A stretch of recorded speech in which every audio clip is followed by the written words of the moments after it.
What is going on, everybody? Welcome back to the channel, guys. Welcome back to Omar BYT, ladies and gentlemen. And welcome, guys, to another episode of the Culers Culture Show, ladies and gentlemen. Big up to every single one of you guys who are already in the building. Big up to my guy NJ for being in the building. What's going on, bro? I'm good, man. How you been, brother? Hey, listen, man. Hey, listen, man. Just a beautiful, beautiful Sunday, man. The weather is nice out there, man. Everything is just great right now, man. But listen, how is things going with you, man?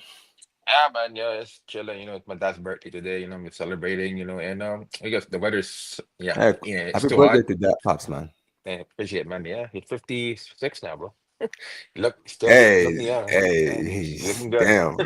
Yeah. Hey, listen, man. Listen, man. Yeah, listen. Happy birthday to pops, man. But listen, have you been watching any games today? I just the Madrid game, I think, just Yeah, finished. I was Uh, watching some of the Madrid games, some of it because I was helping my dad, cooking and stuff like that. Then we were just mm, watching some, but not really fully. But I saw the play where like when Hoysen passed it to Brahim, then Brahim to like Valverde, and that was the highlight basically I saw during the game. yeah.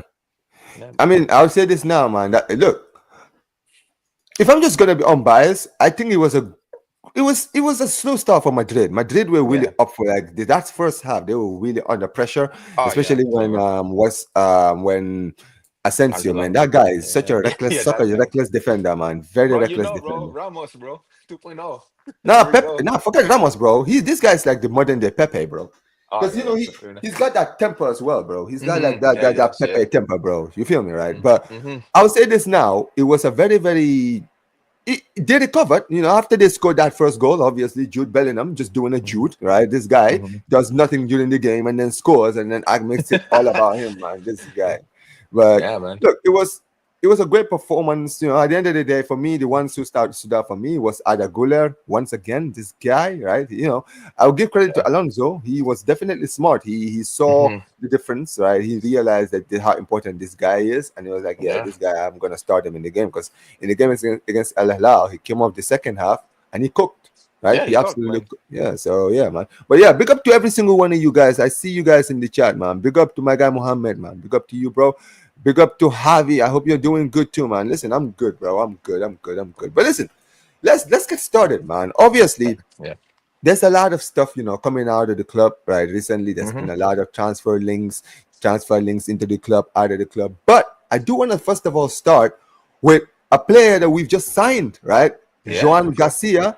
Joan Garcia is officially a Kool-Aid, right? He is Mm-hmm. officially one of us. And look, at the end of the day, we've needed this transfer for a while. Let's be real, Oh, right? 100%. We Yeah. we have needed, like, I mean, look, I'm one of the people who kind of like turned last, right? Because a lot of Mm-hmm. people, they were done with this guy for a very long time.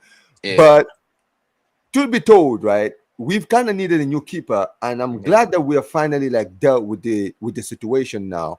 For Mm-hmm. you, how do you feel about Barcelona getting this deal done now?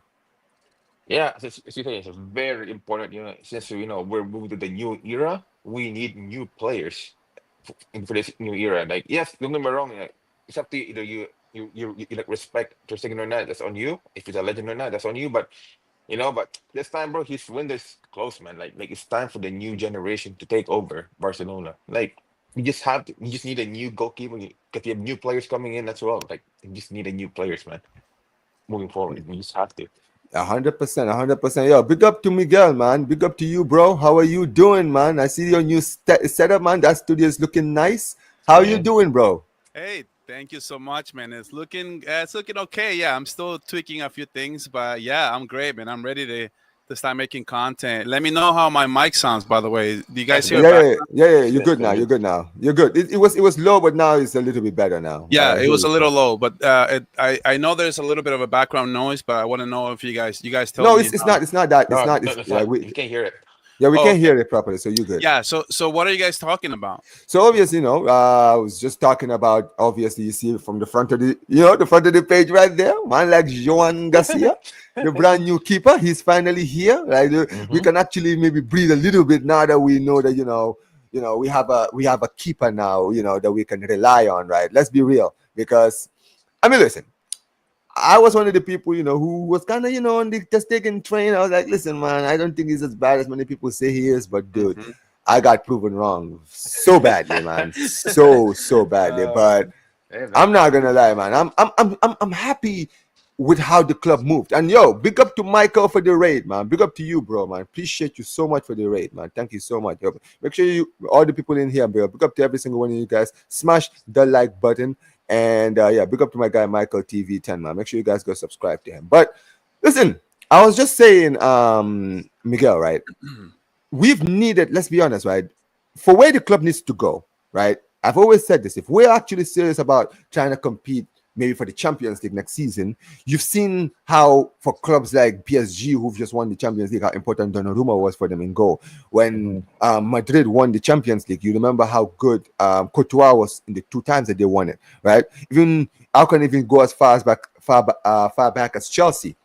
When they won the Champions League, like Edouard Mendy, he was cooking that season, right? They've Allison. had, yeah, Alisson, exactly, bro. Yeah. Alisson, like all of the Champions League winners, they've always had like great goalkeepers that they've needed in certain times in the games, right? Mm-hmm. And we've not really had that with Mark. Like, let's be real, right? Yeah. Mark Andre Ter Stegen, if you really go back and we look at all of the games, right, the moments that we've had this season, look up to every single one of you guys. But geez, man, like it's very hard to defend him now when you really go back and you really start to really think about the past 10 years, right? The moments that we had, right? When we needed our goalkeeper to step up and he didn't. Hmm. Like, what do you think, Miguel, man, like Yeah. about this move? All right, so I'm gonna be really honest with you. So I've watched Barcelona for a long time. I've been watching Barca for a really, really long time. And one thing I know about this club is that they fall in love with players. And every time has a Yeah. player has done really well for us, Barcelona has always keep that into their core, and it's hard for them to move on from a player. Yeah. And I'm just gonna be honest. I don't know if this is because of Flick, or I don't know if it's Hansi Flick thing, but I never been prouder of this Barcelona team, especially in the off. Not only because of the season we had last year, but also because of the season the off season that we're having right now. It seems like we're just making all the right decisions all of a sudden, and I don't think this is a coincidence. And it starts with the goalkeeper position. We heard Deco about maybe a month or so ago, and we heard him, and he said that he didn't know anything about goalkeepers. He said he didn't know if we needed a goalkeeper or not. So this is one of the great things that were coming out of Deco's mouth. But then all of a sudden, Barcelona makes the right move, the move that we all been waiting for. Let's look at the depth of the goalkeeper position. We have Peña, we have Ter Stegen, and we have Szczesny, right?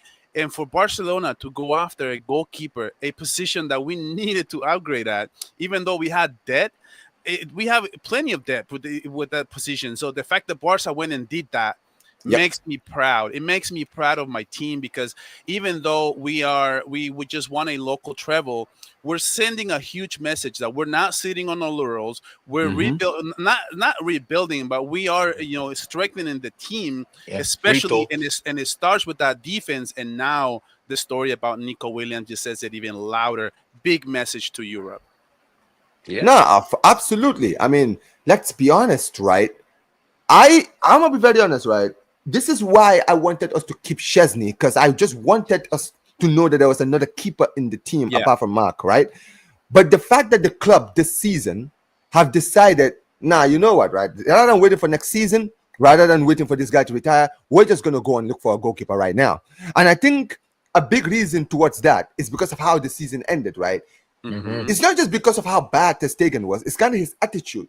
Because let's be honest, it seemed Flick wasn't happy with the way Ter Stegen was moving, right, in these games, right, in the performances, and also his attitude after the games, right. You saw the famous game against Villarreal when we was all celebrating. Everyone was focused on how we the celebrations, but nobody really went back and actually saw, like, the fact that Flick was talking to Laporta, and he looked visibly pissed off. He was looking unhappy, like he was gesturing towards Ter Stegen. I don't know if he had a little dispute with him, but for me, I'm just glad we did this because this keeper is a top keeper.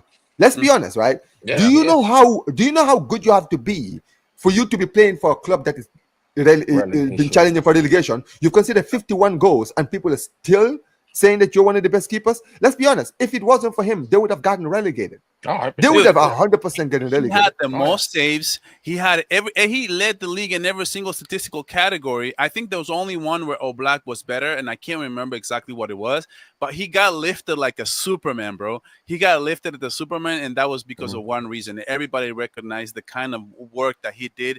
But you know what? Now that you said that, I want to touch on the fact that, every single player that Barca goes after now, it's deemed a traitor, which is ridiculous in my opinion. Like, but Espanol, you kind of understand it. I know, I kind of understand Espanol, but dude, Espanol, they paid him like 400,000 euros per year, bro.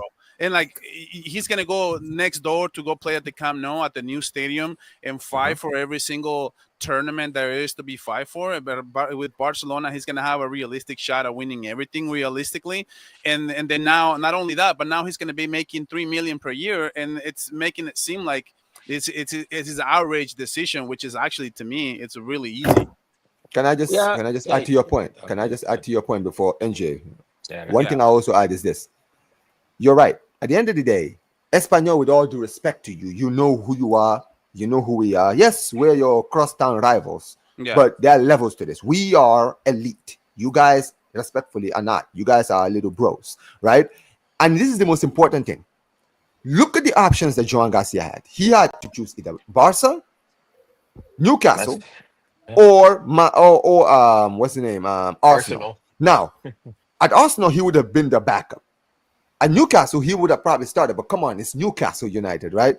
It's a no-brainer. Like, I don't know why people are just shocked, like all of a sudden, what he's supposed to, like at the end of the day, bro, you're sitting here acting like, you're rejecting, like, come on, respectfully, bro. And this is beautiful Barca, weather in Barcelona right now. It's exactly. Hot and sunny, he's making the biggest move of his career, Miguel. He's making the biggest move of his career. This is the biggest club he'll probably ever join in his career, right? And most importantly, when you play for a club like Barca, you're challenging for the league every season. You're in the Champions League every season. You're challenging for all competitions in a team right now that is going to the right direction, right? And with everything that's happening with Spain, come on, man. Like, this is just going to increase his chances. If Barcelona next season go on to win another treble, an actual treble next season, and this man has man of the match performances in the Champions League and helps us win the Champions League, De La Fuente is going to look at the season and say,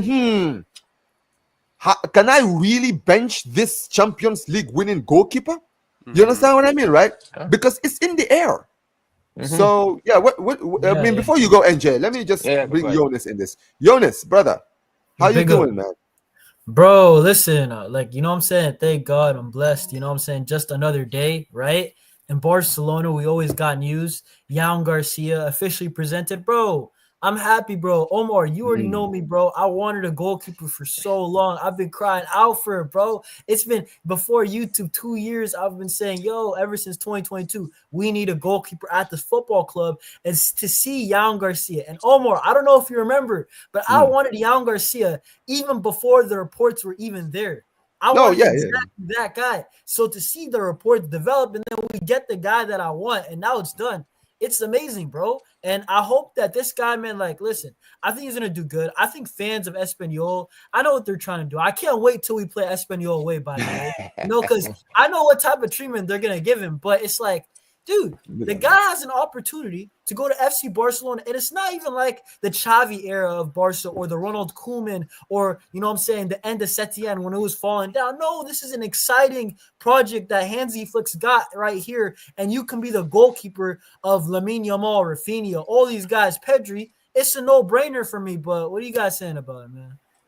No, bro, 100%. 100%. Big up to every single one of you guys. Big up to my guy Gio. Congratulations, man. What a performance against Casablanca, man.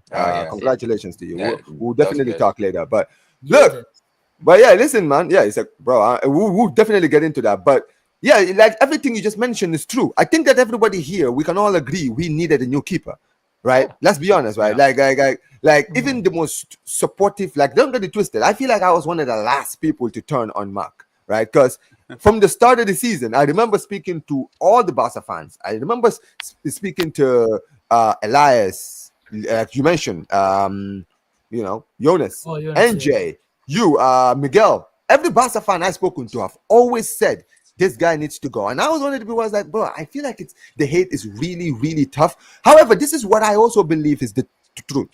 I think it's also the power of the fans. Because we saw the way the fans reacted on social media. That Ter Stegen out thing, when it started trending, Yeah, I it's think crazy. that is I think that might have been a reason why the club decided to go for a keeper. Am I reaching when I say No, no, that? Nah, no. nah, bro, No, you're Omar, you're right. not You're right. reaching. Listen, I always say hashtag Ter Stegen out was trending for a reason. At the end of the day, it Uh, was trending for a reason, not yeah. for one day, for No, multiple days, I bro. So I, I I mean, got it's hard, bro. I got to be honest with you guys. I mean, I did make a video on this Ter Stegen out thing. I didn't like it, to be honest. Especially because I don't think it's the right way Hmm. to farewell a player who has been here for Yes, over 10 years. That's a Yeah. lot of time, and also let's remember, Ter Stegen is not a bum. Ter Stegen has great qualities. He has Mm-hmm. pretty good reflexes. He's all right yeah, 1-on-1. He has had good and bad moments. It's sort of like an Araujo type of player, right? He's a Yeah. moments player. So like everything Araujo does, it's a magnifying glass. Everything you do, and this is one of the reasons why I think that he needs to go because even if we would have kept him this season, and let's say we don't get Joan Garcia, and he's the starting goalkeeper next season, he's on a magnifying glass. Every single thing he yeah. does is gonna be it's going to Oh, be yeah. way bigger than what another goalkeeper is going to do. So I Oh, think that's the 100%. main reason why he should go. Oh, I think it's time. But one thing I do want to say, Omar, real quick, because I don't think Right. I've ever told you this. Like, what I do want to be clear on is I think that Ter Stegen still has good qualities and he's still a great player. And it's okay to let go of a good player. It's okay to have a player to go another club who can he can shine, he can do great things, and it's okay to say, we're not letting him go because he is trash. We're not letting him go because he is mean. I think we can all agree that he gave this club a lot, and now it's time. It doesn't mean Yeah. that it's not time for him to go to Galatasaray or go to Manchester United, go yeah, yeah. somewhere else, and still be Mm. be a pretty good player for somebody else. And you know what it is, real quick, right? It's like I've seen so many guys. Like I'm not like in favor of the hashtag Ter Stegen out movement, but I have seen the truth is I've seen guys, bro. Many of our legends have left pretty sadly. Like remember Luis Yeah. Suarez, how he left. Ronald Right. Koeman, what 30-second phone call? Uh, Yeah, bro. Find Even a new home. Rakitic. So it's Even not like, Rakitic. bro, exactly. The fans turned Yeah. on Rakitic. People don't remember these things. It's not like Ter Stegen's the first guy that has happened to, and it's Yeah, it happened unfortunate. many times. But it just had to happen. That's like more my point with it. You know what I'm Hmm. saying? Like it just had to happen, and it's unfortunate that it got to this point. But that's why I kind of blame the board for not doing this last summer. That's where Yeah. my part. It's like this was overdue, but at least you're doing it now. That's my I opinion. agree that Ter Stegen has to go. I don't agree with the way things are happening. For example, Deco just had an interview. I made a video on this. It just came out, but Yeah, the Deco's interview that he said that he doesn't have to speak with Ter Stegen. So You're because talking he's about the this. sporting director. Are you Yes. talking? So I'm talking directly about that. So There, since there it is. I don't need to speak with Ter Stegen. My job is to build the best possible squad for the coach, not deciding who plays. Two things can be true because my only issue with this, he's 100% correct, right? Yeah. But my Yes. only issue with this is it doesn't mean that a sporting director can't go and be honest with somebody and say, hey, you know what?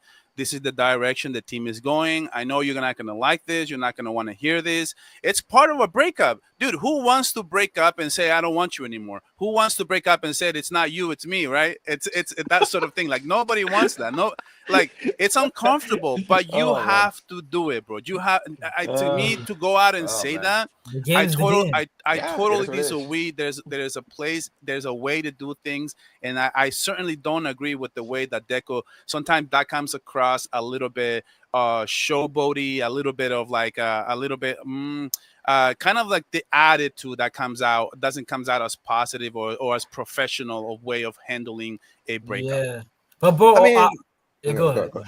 Oh, I all mean, right, Eunice, but what I wanted to say real quick is that like I'm just using logic. Laporte is not really the person to tell people that they got to get out the football club. And if Deco's not that person, that means Hansi Flick's going to be the person when everybody Oh, comes back from exactly. vacations. That means Hansi Flick's going to be the guy to tell him, "Yo, you got to get out of here." It's not going to be Deco because he clearly said it. So, no, but that I mean, that is 100% true if you really think about it, right? Listen, don't get it twisted. I even said it yesterday on my stream. I don't know if you guys saw it. I literally said, for me, I think Mark is. By the way, big up to chat. Big up to you, bro. Welcome to the club. Welcome to the family. But yeah, listen. I'm gonna be very honest. When it comes to Mark, right? I know yesterday I was in the chat. Many people were like, Omar, you're reaching when you say this guy's a legend. Listen, I think he's a legend. Whatever you think about the guy, Yeah, he's a he legend, is. respectfully, but he is, He right? The is. guy has been there 10 years, right? Yeah, he wasn't the best goalkeeper in the world, but let's be clear, he wasn't a bum in the entire Yeah, 10 it's years. not. He did. He kind of fell off, I Yeah, would say. I would say he kind of yeah. fell off for a few seasons now. For a few seasons now, he's been poor, Mm-hmm. right? But we can't just say his whole 10 years he's been at the club Yeah. was a complete flop. You feel me, right? He's Yeah, had yeah, his for sure. moments. For sure. Yeah, For he's sure. had his moments. And for me, you just mentioned it, it's not deep. And the thing with Mark is, Mark for me is playing with fire. The way he's trying to do this thing where he's like he's convincing himself that he's the number one. I'm all for a player saying, I'm not giving up my position that easily. I'm going to sit here. I'm going to fight for Yeah. my position. I'm Mm-hmm. all for it, right? Fight for your Mm-hmm. position. I want every player in this team to To fight to earn. get in the first team, right? Yeah. That's Yeah. fine. It's when you think in your mind that you are Are the guaranteed, best. like, because that's what this is what the media is saying. They're saying that Yeah. Mark believes that he's gonna be the number one next season. And that is not going to be the case, because we wouldn't be spending all this money on Joan Garcia with all of this stuff with Joan Garcia if we just to make him our number two when we have Chesney in the team still. Do you understand what I mean? It doesn't make any sense. And you just mentioned Miguel. Ter Stegen is not even a terrible goalkeeper. I wouldn't even necessarily say he's a dead keeper. He doesn't have anything anymore. He I wouldn't be think he can. starting for Germany. Exactly. Yeah. That is my point. I still believe he can do stuff for teams. This is why I was saying take the Galatasaray move, because that, first of all, you'll be playing regular team football, you'll be playing in Yeah. Europe next Champions season, League. Champions and exactly Champions League football, and because you're playing regularly, you will cement your place in the German squad because you're still playing. You Yeah. understand what I mean, right? I don't know Mm-hmm. why people think that a move to Turkey just ruins careers, bro. At the end of the Well, day, it's certain players. Like, no, listen, yes, it is not a top 5 Yeah. league. Yeah, but Yeah. this is the thing.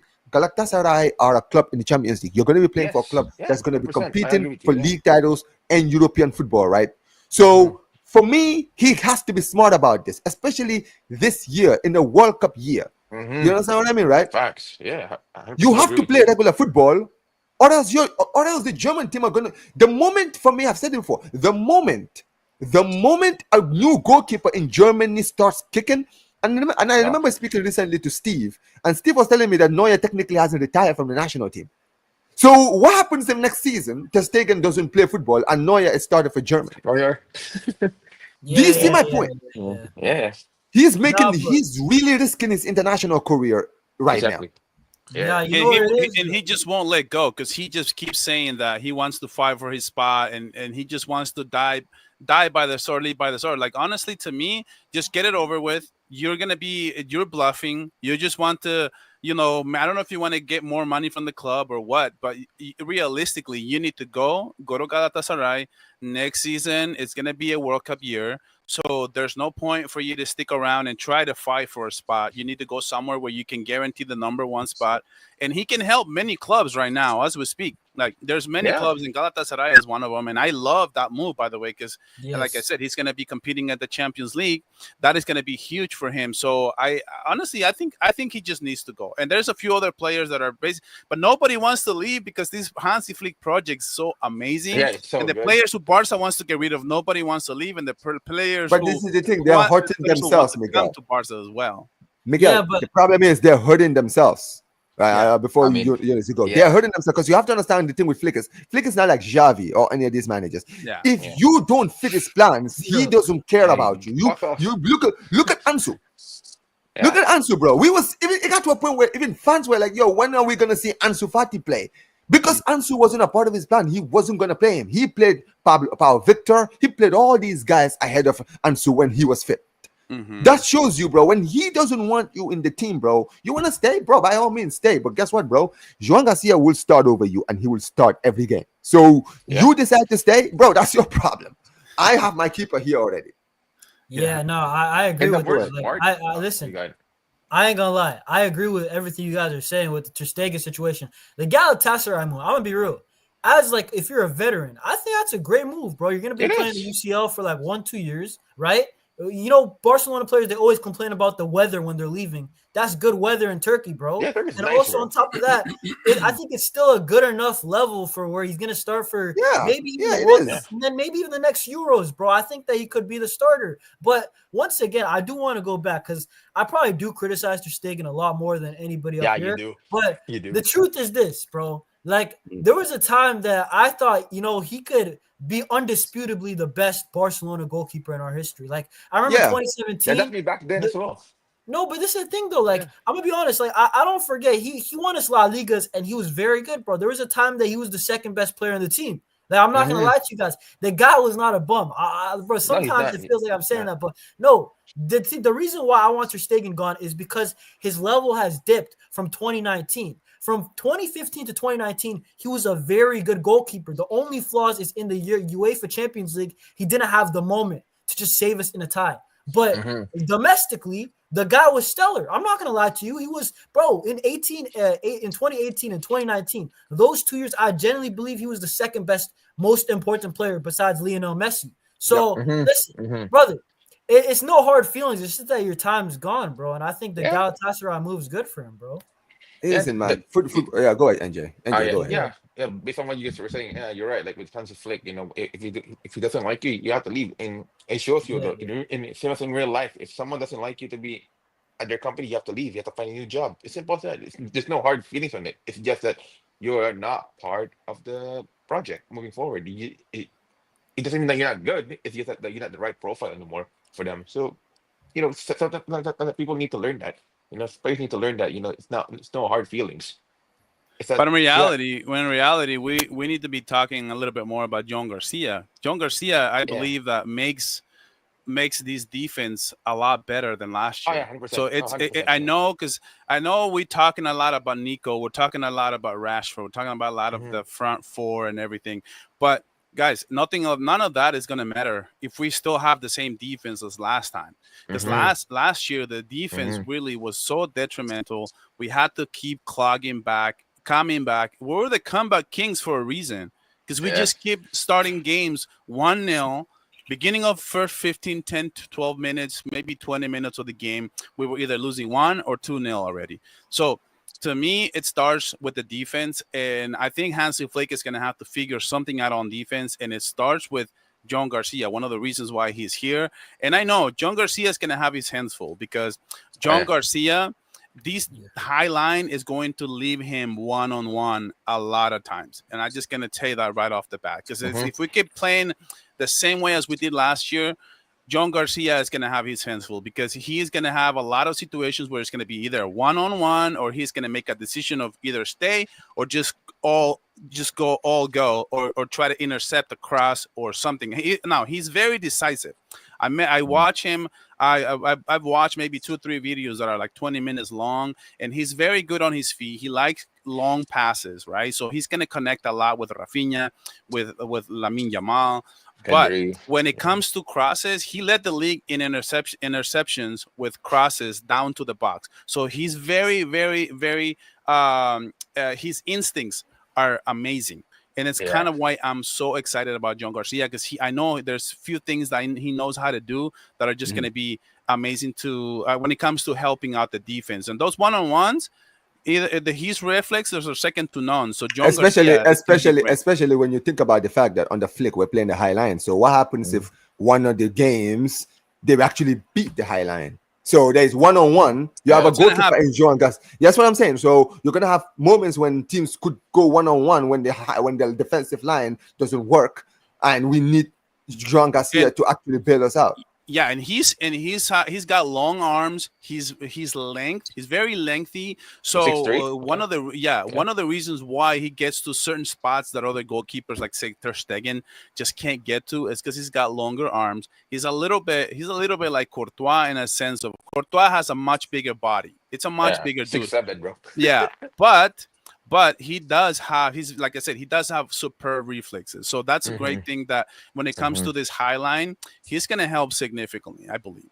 Yeah, Yeah, 100%. yeah, bro. Like when I'm thinking about Jan Garcia, the only doubts that I have, like I'm gonna be honest, I don't even think the high line is that much of an issue because we've seen Inaki Pena, right? We've seen Chesney even do the sweeping pretty well. So I think Jan Garcia will learn how to sweep pretty No, he early on. knows. Yeah, he It'll already take knows him how. 1 month, maybe a little bit shaky in the first, but that's it. The shot stopping stellar. He's gonna learn the high line, right? His reflexes are amazing. He's great at catching crosses compared to all of our other goalkeepers. Defending corners is gonna help us. My only flaw with him is legitimately just the pressure of playing for a big club. Like, or you just don't fold. You know what I'm saying? Because let's I be mean, honest, how many players have we seen? Malcolm, we didn't even see the best of Malcolm because he just couldn't perform because the club was just too big for him, right? And That's also my there was, only. and let's be real, Messi. around that time, our attack was just too good around Yeah. that time.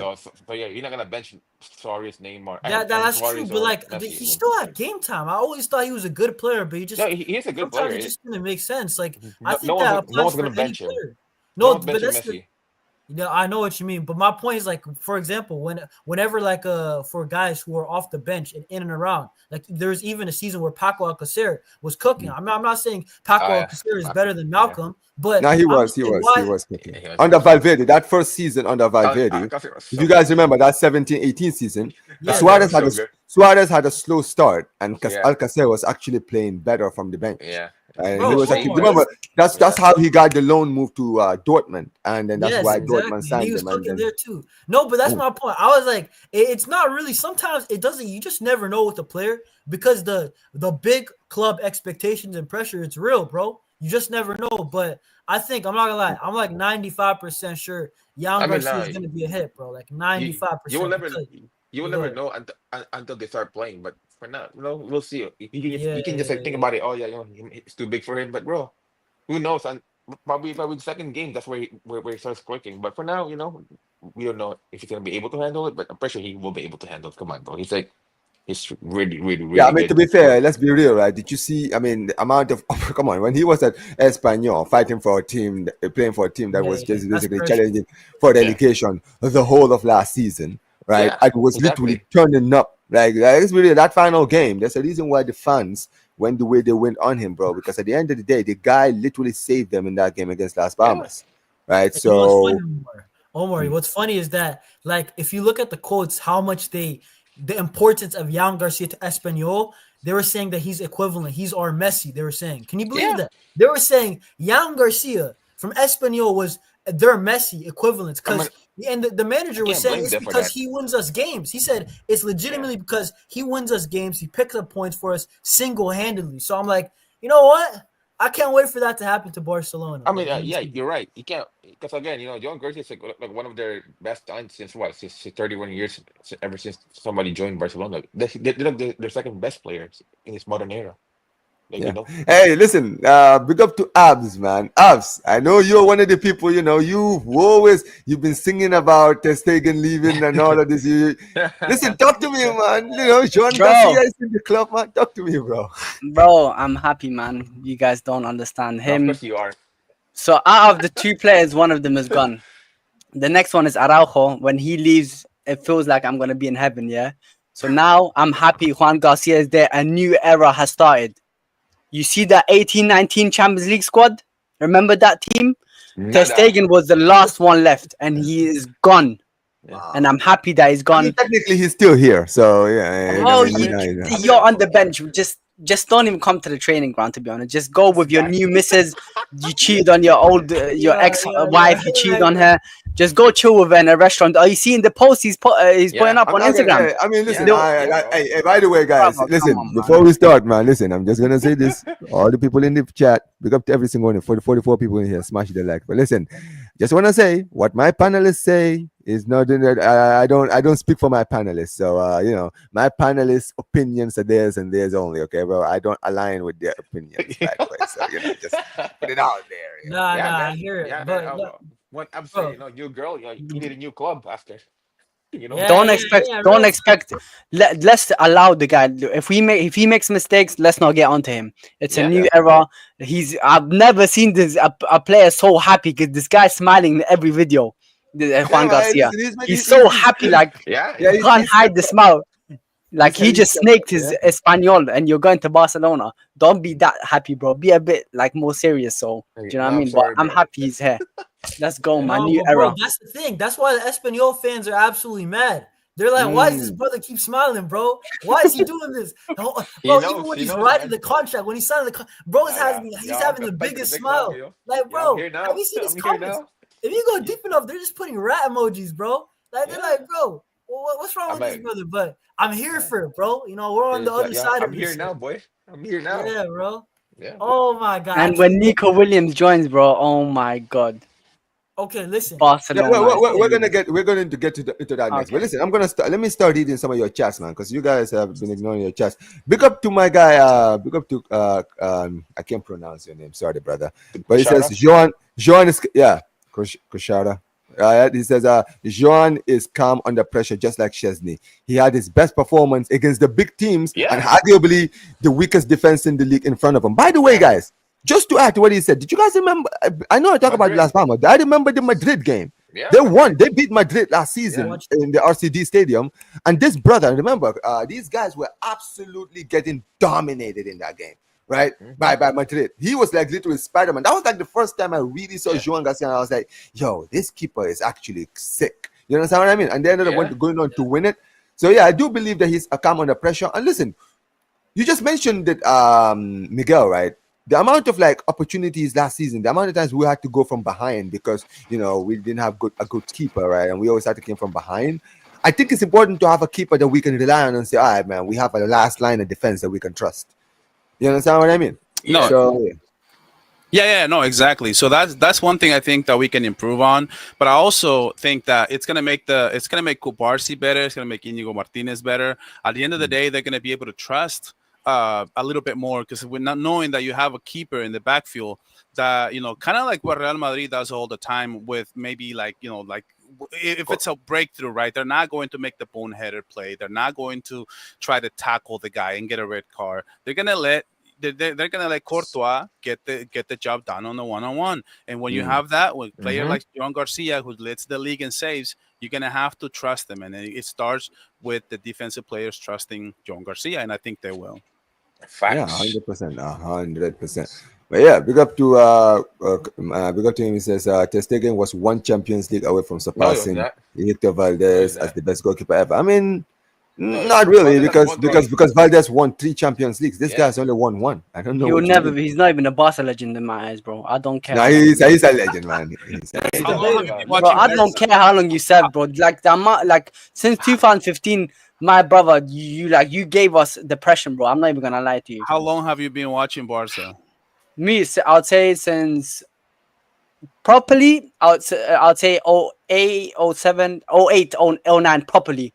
But like Ter Stegen for Valdez, I disagree with what he said. For me, Valdez ahead of Ter Stegen. Yeah, Valdez. I mean, listen, Valdez is top. Valdez is obviously, but Ter Stegen for me, I'd like okay, fine, you've been here for a long time, but what the damage this guy caused, he should have left a long time ago.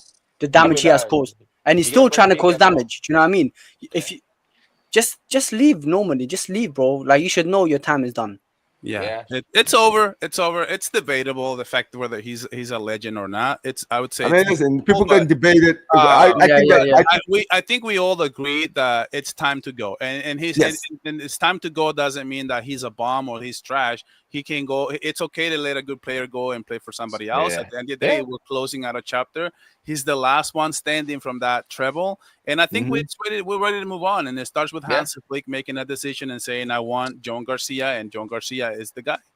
Yeah. Big up to Ravi. Ravi is asking the My question. question is why did it take Hansi Flick to get him sideline Ter Stegen? Why? What about the other managers? Why is that different now compared you to know why? Hansi Flick or Xavi? Why is that the case? Even though Hansi Flick is German as well, you know what I mean? I thought he'd stay for longer. Abs, can I say this? My honestly, the reason for me is because I feel that after the end of last season is when really people started putting the microscope on Mark and Ter Stegen. I don't think before that. I mean, listen, Ter Stegen has been poor for the past few seasons, but I think people used to look at so many different positions. People would look at the defense. People would look at all of those things. Nobody really. There was never like a microscope towards the keeper until I think the tail end of last season when we were poor and people were starting to think, yo, this goalkeeper, bro, this guy barely moves. Do you understand what I mean, right? And eventually, every time he does this, exactly. So this is the thing, bro.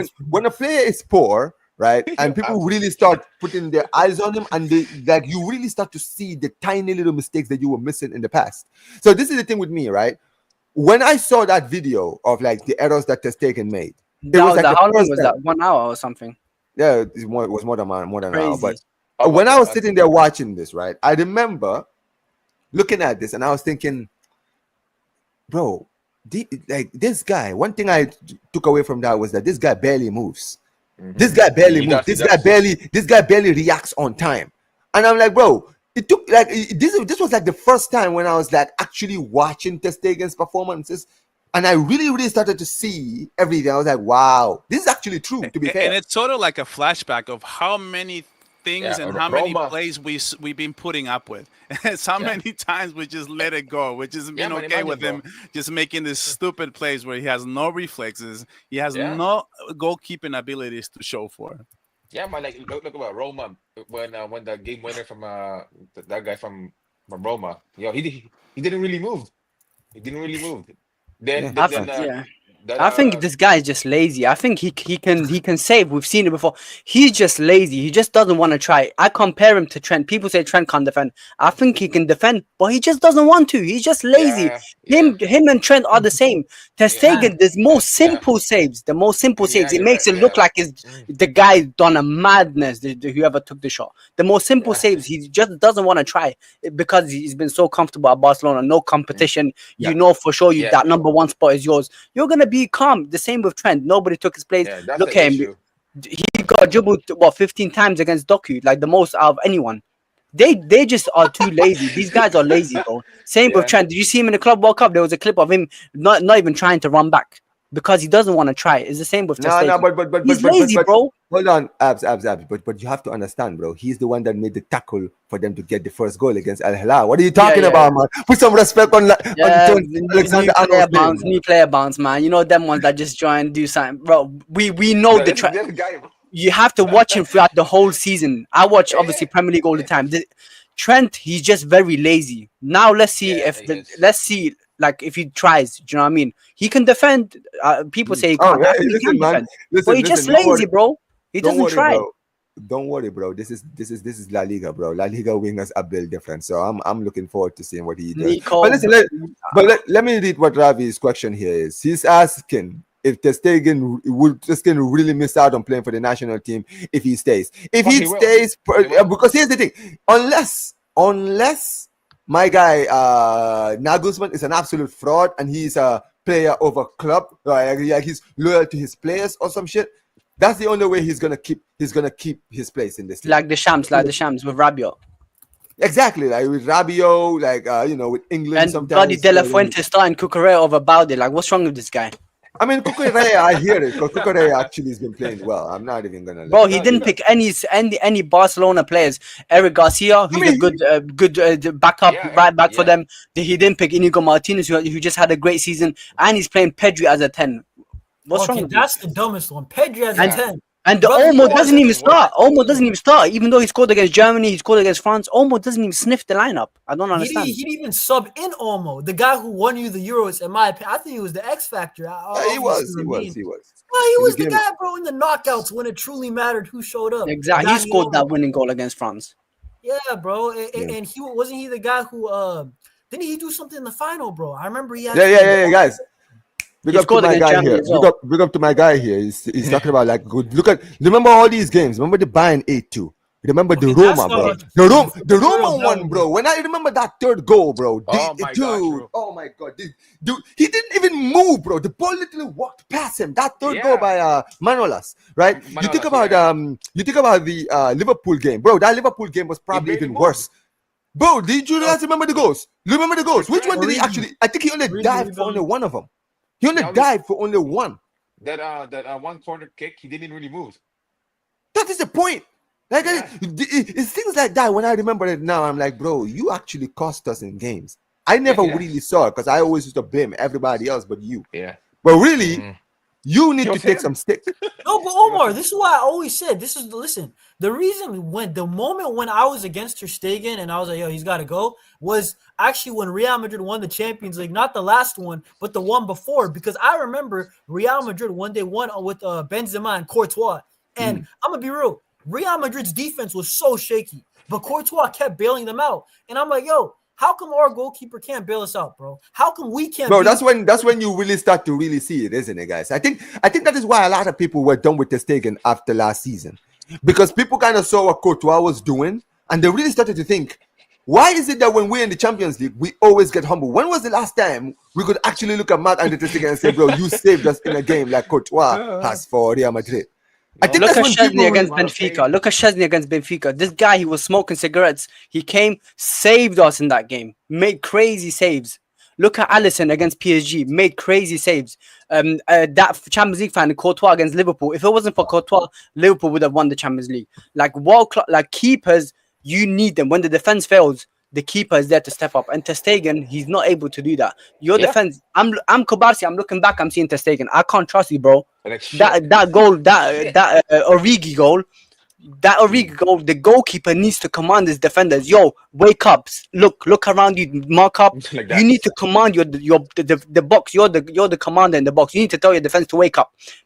PK is sleeping. This other guy is sleeping. Ter Stegen is sleeping. Nobody's looking at the corner taker. And it's Trent Alexander-Arnold, not some bum. Like, I And always it's say, no like, coincidence, though. It's no coincidence Yeah. that even right now, when Ter Stegen got injured and Chesney came on, we won basically everything. I don't think we would have won all these tournaments, or we Yeah. would win La Liga and stuff like that had we had Ter Stegen. And I remember vehemently, because I remember I was criticizing before Ter Stegen got injured. I was already making TikTok videos about Ter Stegen now. Like I just Yo, bro, before the trust me, injury. I was- Miguel, you weren't the only one. Bro, when the season started, because this season was like the first season when I was streaming, bro, from the first game against Valencia, bro, everybody in my chat was like, yo, we need to get rid of Ter Stegen. We need to get rid of Ter Stegen. I'm like, bro, why does everybody hate Ter Stegen so much? Everybody just wants this brother gone. And then, really for me, like you mentioned, when Chesney came, that game against Benfica, when I remember that game against Benfica, how we won that, I'm like, yo, I don't think I've ever remembered Ter Stegen having a game like that in Europe. I don't think I ever have, because you remember we were getting destroyed by Benfica. We were down to 10 men. They were literally playing half field against us. We only had one chance and we scored. Chesney had to play absolutely out of his skin. So yeah, for me, that's really what did it for me. Exactly. Yeah. The Monaco game, bro. That Monaco game, bro. He was shit. He barely Yeah. moved Yeah, again, bro. Like, And and look, also- Coach, and also- hold on. Kushner says something very important here, which I actually agree with. This is something I agree with. He said that also, Ter Stegen played 80% of his Barca career in the worst period of the club. Now, I wouldn't necessarily say worst period. I think when you say worst period, I kind of hear it a little bit because it was the Bartomeu era when It's the club 2005. was on its way down, right? You can't blame him for some of those defeats. However, he wasn't the same after the 8-2. That is true. I think after that 8-2, he never recovered mentally after that. Right? Yeah, Omar, he never did. Omar, I never blame him for the Bayern one because that one is stupid. If you can see 8 goals, and I'm seeing some of them, brother, Bayern Munich were legitimately walking in slow motion past their defense. That's not understated. Like I'm saying against Roma and Liverpool, you should have turned up. Like, you know what I'm saying? Like, I feel like that even PSG, the recent loss against PSG, when Araujo got the red card, I promise you, Courtois, if we had him, we get away with that. I'm not even joking, because some of the goals, Vitinha, savable. It's not even in the corner, really. I remember last season, Bellingham, the long shot, you got a full hand to it, and you didn't stop it? I'm like, come There on, you bro. go. I Yeah, can't the do Porto. it. You know what? Yeah, this game, the game against Porto was the last one.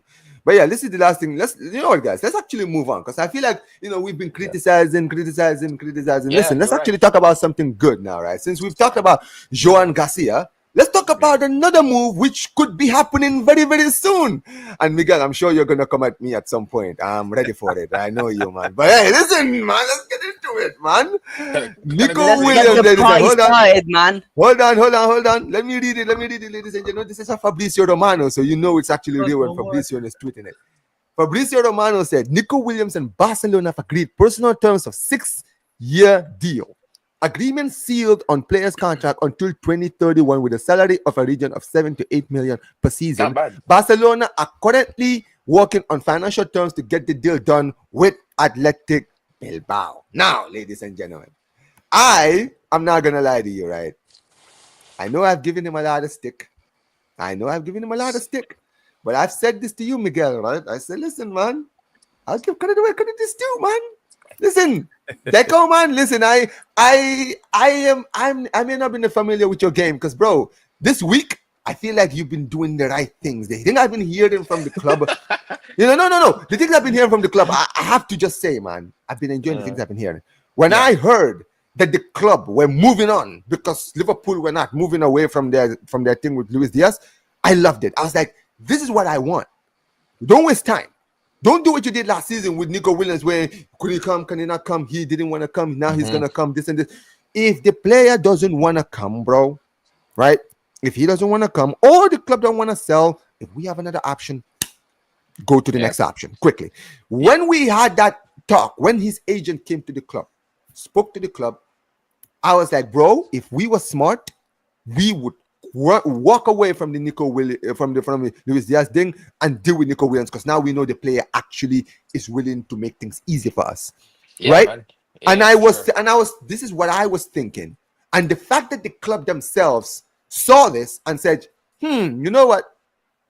We're going to do that. We're going to move away from the Luis Diaz thing, and now we're going to focus on Nico Williams. And now, like you mentioned, it's all about the deal with Athletic Bilbao. I think we're going to trigger his buyout clause, right? At the end of the day, right? I don't think, these guys are not going to make it easy on us. But I'm really happy. And also, we're going to, obviously, you remember, you guys know Miguel, and you know this, Jonas. You guys know this. I've said this season, I will give Deco the credit if he gets me a goalkeeper, a left winger, and 2 fullbacks. Now, he's gotten me a keeper. He's given me a goalkeeper. We're about to sign a left winger, and we've been linked to 2 fullbacks, Grimaldo and Van der Sar yesterday, right? This is exactly, I've said, if he does this for me, bro, I'll give all the credit. I'll take back everything I said. I'll say, you know what, bro, I wasn't familiar with your game. You're cooking. You understand what I mean, right? But So for go ahead. No, for me, first, for me, it's like, Okay, go ahead, Angel. Let's sorry to interrupt, Miguel. No, I have to go good. after this. Yeah, go. Okay, Go. so yeah, with Nico Williams, it's a great signing. Like we really need another left winger, because again, we can't rely on Rafinha all the time. But I'm saying that with Nico, in the wing, I understand that fans, they love their sexy football, but they have to understand that's not how Nico plays. His role in Barcelona will be, running, and outpacing the opponents, because him outpacing the opponents will attract more players to him, and it's gonna make it easy for Dani Olmo, Pedri, Yamal to create, to score more goals. That's his goal. So that's his role in the team. Like, but for sure, like there'll be times where he'll piss you off, because let's be real, he can't dribble sometimes, But but in reality, that's his role. It's gonna be easy for Pedri now and Yamal and Olmo, because again, with Nico running, bro, two players gonna come chasing him, and more space in the midfield, attacking more and stuff like that. It's gonna be more goals for Lewandowski, more goals for Ferran, more goals for Dani Olmo and Yamal. It's simple as that. That's his role. think- And plus Yeah, so- having Go ahead, go ahead. and plus having Balde in the back, it's easy for him. Yeah, Be so more I fast. actually think that it's important to mention the job that Deco's doing. And I talked to you last time about Omar. It's not calling you out. It's really No, a no, lot. no, bro. Hey, it's Really fine, a lot bro. of no. But it's really a lot of Barca fans who Mm. have this notion that really just don't want to give Deco credit. But what I'm seeing, if I was seeing that he's not doing a job, I would be the first to call him out.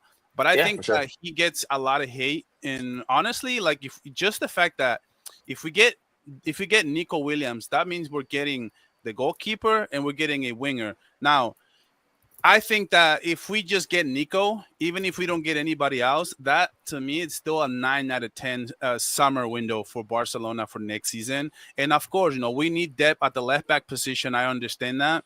But just the fact that if Deco, dude, the story that came out is that Deco is sending Nico Williams flowers for months now, and that basically all the stories from Barcelona, dude, it's that they were after Luis Diaz, and that was their priority, right? And that made Nico Williams be a little bit more desperate towards Barca to even play as a discount. And these are the things that I'm looking at when I'm saying that. So wait, so Deco has been texting and calling Nico Williams for 3 to 4 months in things that go way back even with the Euro Cup, and because they were doing some negotiations last year, and they still kept in contact, kept in touch, and he kept supporting Nico Williams, and now they have a great relationship.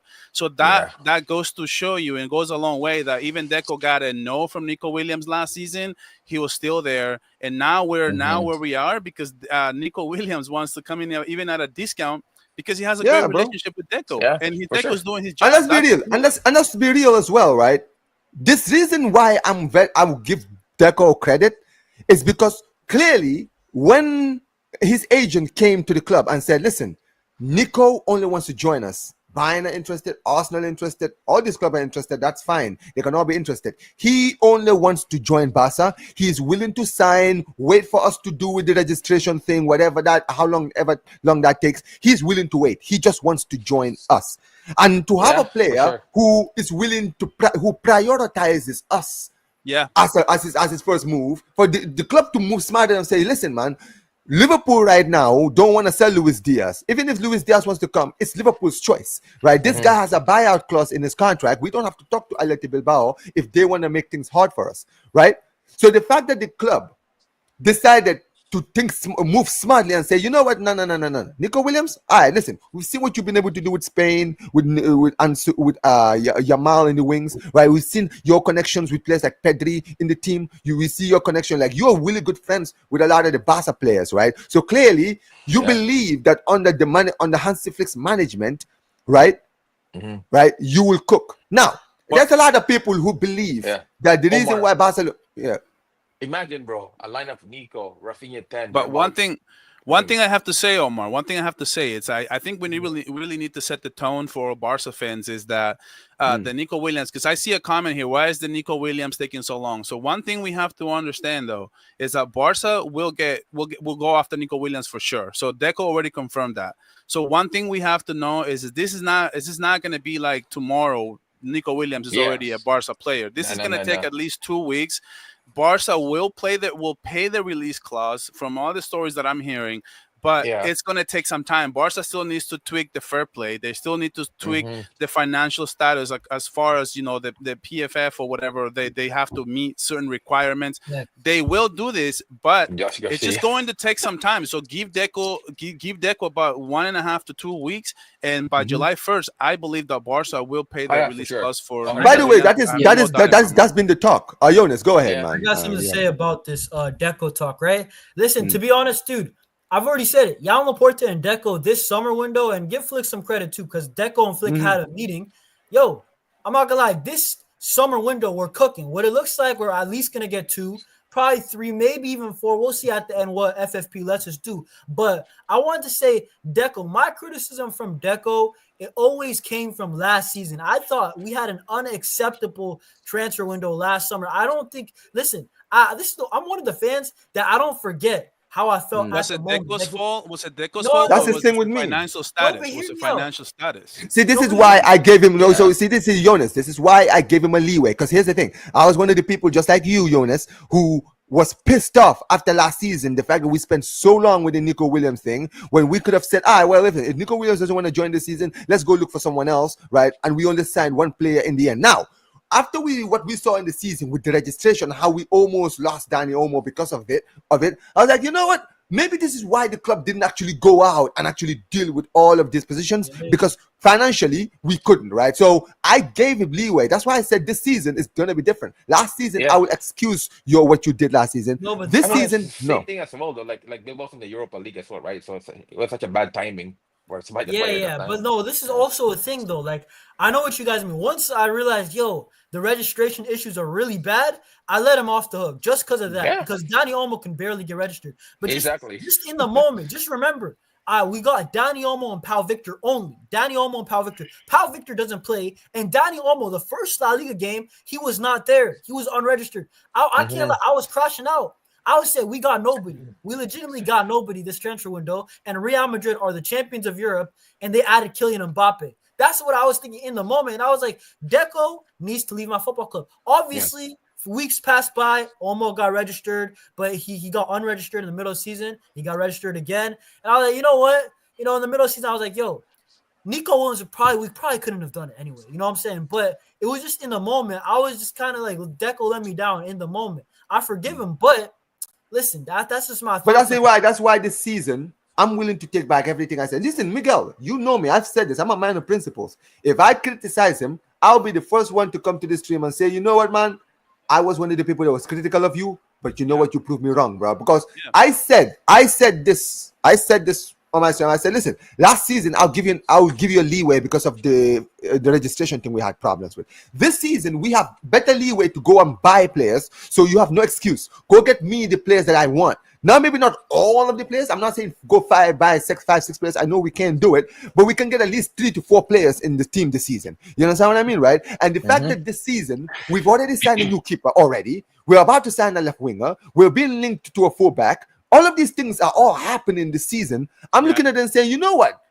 I'm glad to see. I'm glad that you're proving me wrong, because you're actually showing that, okay, last season this is why I couldn't do, but this season I'll prove to you guys I can get the moves done. You understand what I mean? And also, to Jonas' credit, though, it's Hansi Flick behind the curtains talking to Deco, because remember, Deco didn't want to get a goalkeeper, and after talking to Hansi Flick, Deco had a great interview with Joan Garcia and his girlfriend. It was reported that after that meeting, Joan Garcia he was ready to go to Newcastle. He gave Barça the interview, but he was ready to take a job in Premier League.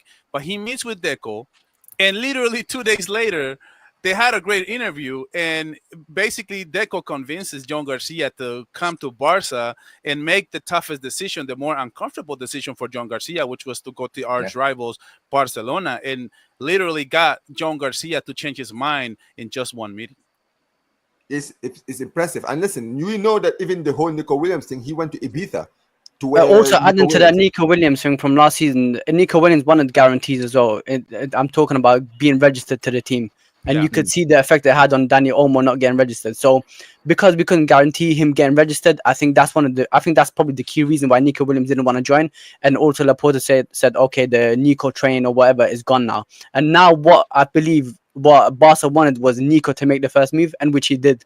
He said he made the first move. He said, I want to obviously join Barcelona, this and that. And he's going to get a wage cut as well. And Nico was proven right. Nico was exactly right. Yeah, and he rejected Bayern. He rejected Arsenal. Bayern has improved their bid. They added 10 million on it as well now, and he's still prioritizing Barcelona. And the best thing about this is we're getting a natural left winger. You see, Rafinha is not a natural left winger. We're getting a 1v1 specialist, which is Nico Williams. That'll take off the burden from Yamal, from Pedri, especially Yamal, because Yamal gets 4 or 5 guys on him, 3 guys minimum. Especially, we saw the Inter game. Against Barcelona. Yamal had 4 players. We saw do it against Inter in the final. Nobody was on him. So now that burden is off Yamal. Now you have to worry about 2 wingers. 2 wingers who are the future of Spain and who are the future of Barcelona. Take care, bro. And who complement each other so much. you're adding a 1v1 specialist, you're adding a guy who turns up in big games as well at the And same many time. people don't know that he can play on the right as well. His natural Yeah, position is on exactly. the left, See, but There you go. this is one thing I will have to say, right, before you continue, Miguel, right? A lot of people who are looking at this move have been saying, "Oh, Omar, but we're signing Nico Williams, but Rafinha has been playing well this season. So has Yamal. Like, why would you wanna ruin that?" I said, brother, first of all, when you are at Barcelona, you need to accept that any season your position could be at risk. At the end of the day, this is Barcelona, right? We're always going to try to get the best players in the world, right? In every position, right? And you always know that in every season, you always have to work hard for it. But the second thing I also said was, when you look at a player like Rafinha, the guy can play on the left and the right. He's proven in this last season, right? He can play effectively on both wings, right? He can play in the 10. We saw him before Dani Omar was registered. He was playing in the 10 and he was playing well in the 10. You understand what I mean, right? He can play as a false number 9. You have a player in Dani Omar who can play in the 10. He can play out wide. He can play in the false 9. You have a player in Nico Williams who can play on the left and the right. So you've got a completely versatile team, right? In that squad right there, right? Every single week, Flick can literally just change the system all he wants. It Because reminds me let's of be honest, PSG. yeah, because if you think about the season, right? If you think about the season, Lewandowski, the next season will be his last season. Let's be real. We can all agree next season will probably be the it's final already season of been it. reported too. That's what I'm saying. I'm gonna talk about that for sure, but that's what I'm saying, right? It's all guaranteed. He's done, right? So we're not just gonna play him all season. Let's be real, right? Because he's on his way out, we're gonna try to work with other formations to see what we can do. You understand? I know next season we'll still try to go for another striker next season, right? But we're gonna try to see if we can play without relying on Lewandowski, right? So we could play Omo in the false 9, which remember in the Betis game he played in the false 9 and he absolutely cooked in that game, right? I was like, yo, I want to see more of this. I want to see, can we put Omo in the false 9, put Rafinha in the 10? But against Inter right? Milan, bro. No, but he I know didn't play he in the probably didn't false play 9. false 9, but I'm saying like I think against like the big teams, I need to see more of him, and he's kind of injury prone as well, which And that's the still thing have also, doubts. exactly. I have So doubts of Olmo, man. I seriously have doubts of him because he's injury prone. I Even though said he's it. a top I said player, it when we signed him. I said it but when we signed injuries, him. man. I mean, to be fair, I said it when we signed him. I said, A lot. listen, man, he's a great player, but brother, when he's available, you understand, man? Yes, When bro, that's he's the thing, available. bro. Well, bro, well, Go let me ahead. say something real quick Go about ahead. Dani Olmo and Nico Williams, right? So basically, Dani Olmo. Whenever I'm looking at this guy, I know a lot of people are like, "Yo, injury prone," but bro, with Dani Olmo, the best Barcelona that we saw this season, he's been in the lineup. That's just a fact. I call him, bro. I got him a nickname for him. I call him the glue. Whenever Dani Olmo's in the lineup, it just looks better. Lamine and Rafinha, it's more in sync. But I'm not gonna lie, he let me down versus Inter. But for majority of the season, he looked good. And did you guys see the report of Hansi Flick? Basically, he's gonna experiment of him in the false 9, Rafinha at the 10, and then I think it's Nico and Lamine. I'm down for I that. saw that. Yeah, I'm down bro. for that. I'm not gonna lie, Nico and Lamine. This is the thing with Nico. Now moving to Nico. Nico, the good thing about him is that he's gonna stretch the pitch. He's gonna make it wide. Rafinha gets more space. Dani Olmo gets more space. Even Ferran and Lewandowski, bro, they get more space. You know what I'm saying? Lamine Yamal, we saw versus Inter Milan how dependent we were on him to beat players. Now we got Nico. Nico, maybe he's not Lamine, but even if he's half of Lamine, that's good enough. I mean, listen, maybe not command a double team, but bro, I just at least if they have one guy on him at all times, because sometimes whoever's our left back or left wing, whoever's there, Balde or Rafinha, they're not on him like Lamine. You know what I'm saying? It's gonna help us out. The one thing that goes unnoticed about the Nico Williams deal is not just that it brings a lot of other options for Barca to just plug him like left wing, right wing, put Rafinha at the 10 or Rafinha as a 9. But one thing that goes unnoticed as well is the business aspect of getting Nico Williams, because Nico Williams is a 22, 23-year-old player. That's exactly what Real Madrid does every time. The bread and butter for Real Madrid is getting players at anywhere from 18 to 22 years old, and then they can play a whole contract with you, and then if they want to leave or if they want to renew them, they renew them. But if not, the fact that Nico Williams, if we can get him for 7 to 8 million per season for the next 4 to 5 seasons, and then at the end of the day, we have a player that player. Look at Bayern, what they're willing to pay for him, and look at other teams what they're willing to pay for him. So Barcelona can get him for a much cheaper deal, and if for whatever reason he wants to go to Bayern in the next couple of years, Barcelona can still make money. He's not gonna leave. Barcelona I think. Right. Yeah. I mean, listen, but you know what it is? Just to add to your point, Miguel, this is why I was more open when his agent did a whole thing. I said, yo, forget the Luis Diaz, didn't go for Nico. Because here's the thing. People like to do this thing where they're like, but Omar, do you guys not see him at Bilbao? First of all, some of these guys don't even watch La Liga, respectfully. They don't watch La Liga, bro. They haven't watched Bilbao. The only time they've seen Bilbao this season has been in the Europa League. You understand what I mean, right? They haven't seen enough of Bilbao. He's not, I wouldn't necessarily say he's been terrible. His numbers have not been good. But like my guy just mentioned here, right?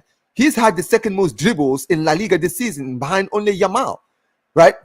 And he plays in a team, respectfully to Athletic Bilbao. Even though, yes, they finished top 4, they'll be in the Champions League next season, right? There are levels to this. We are not in the same level with Athletic Bilbao. We've seen what Nico Williams has been doing with Spain. When you put him around quality players, when you put him around good players, he always thrives. You understand what I mean, right? Can I say something about that real quick?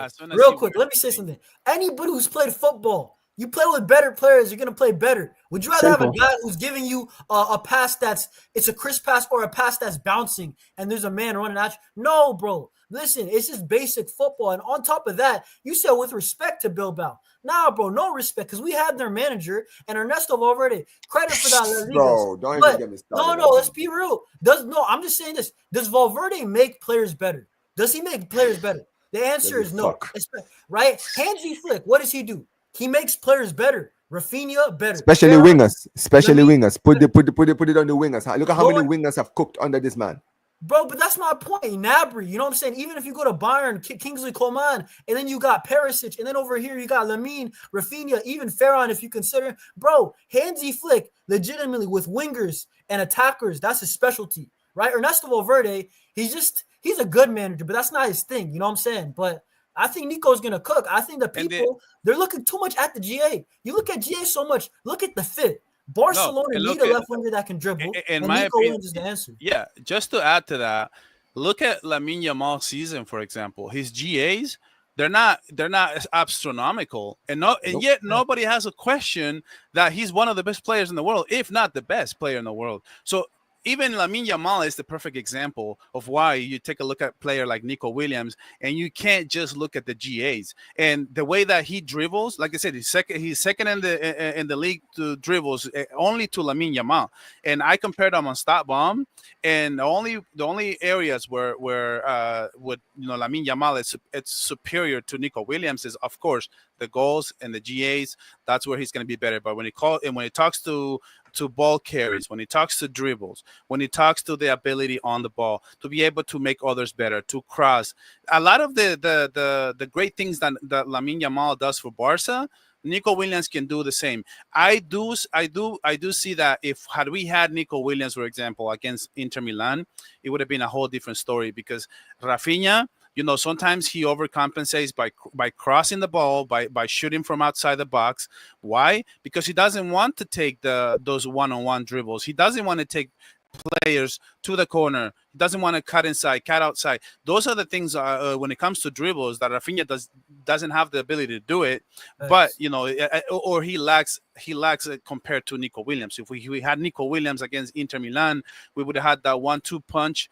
But we only had Lamine Yamal for against Inter, and that was the only issue, that we didn't have anything on the left when it comes to Rafinha. Yeah. So Rafinha, at the end of the second match against Inter, he played as a number 10. He played in the middle, and you can see how much better Rafinha was getting involved, because he had the angle to the right. Rafinha, when he's got the angle to dribble to dribble to his left, and actually get the ball on his left side, which is his natural position, you can see him playing more clinical. You can see him making better decisions. And bro, real quick, actually, you go. You have this. Adding to your point, like you said, Rafinha for me is not a 1v1 specialist. Nice. Nico Williams is. Like in the Inter game, we needed a left winger, a natural left winger who could cut in.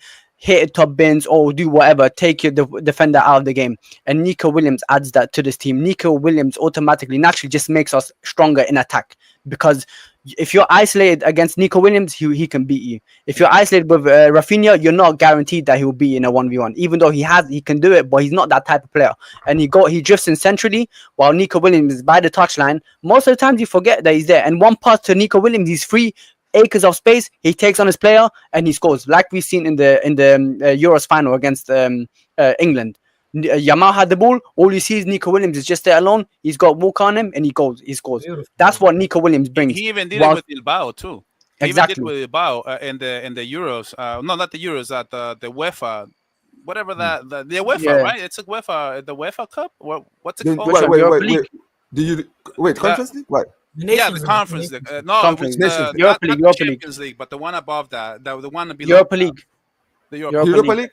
Yeah. I saw Nico Williams doing that time and time again with Bilbao, just taking players one-on-one and putting himself in scoring positions. Score plenty of goals like that too. And the great thing about him is both foot. He can score with his left. He can score with his right. Ambidextrous. That's true. But I do want to speak about Nico real quick. My thing with Nico and Rafinha, if you compare them, I feel like people they're disingenuous. They're like, "Oh, why do you need a left winger? You got Rafinha."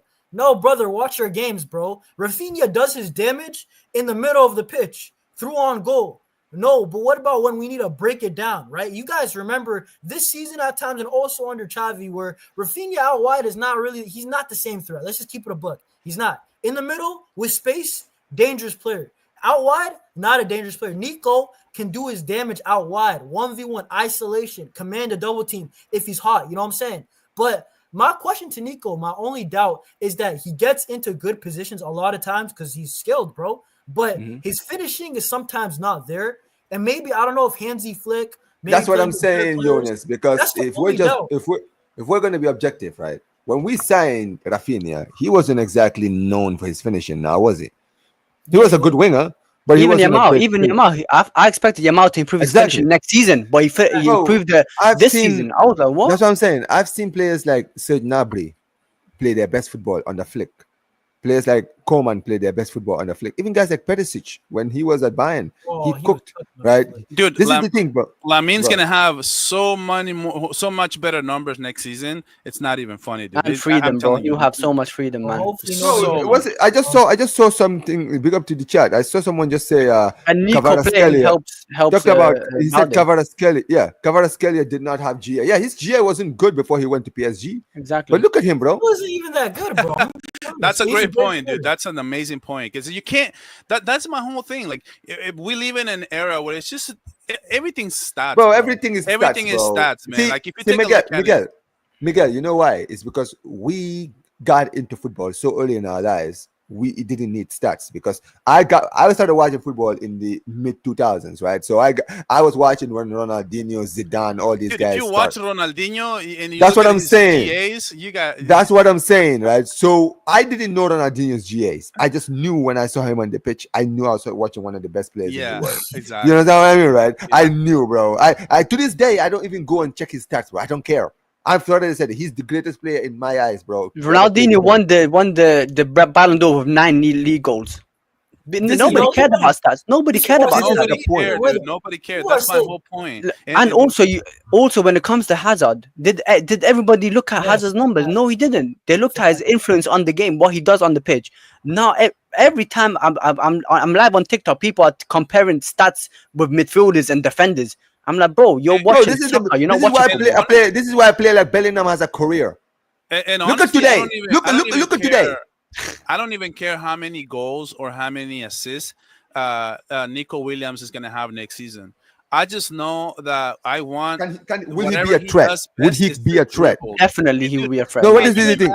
Can you imagine having that combo with these backlines and these low blocks that we get played every single weekend? We have to play a team like Las Palmas, like Getafe, a team like just plays with extremely high low block.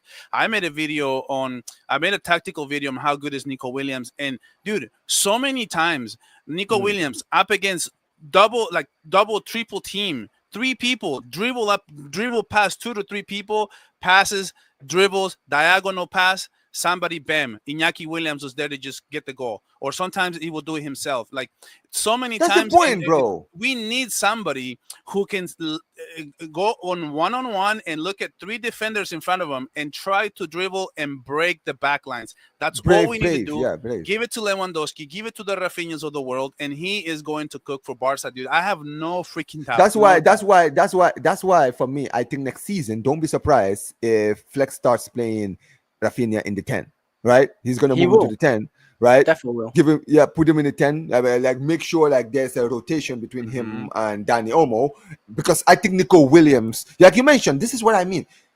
Nico Williams' explosiveness. This is why I wanted this brother here. Is because, brother, I've seen this guy. This guy's not afraid to go against his man. People always like to do stats, bro. I want my winger to be brave. I want my winger to be a threat. I want my winger to be trouble. I want to make sure that my winger is one of those players who, when he's on the pitch, the fullback is worried because he knows this guy is gonna be on him all game. And you know what it is? Yamal is that. Yamal, every time any right back that faces Yamal, they know. The left back that faces Yamal, they know what time it is, bro. They have to have two players just for him. You understand what I mean? And I think why we live in an era for just stats, I think it's the Messi-Ronaldo debate.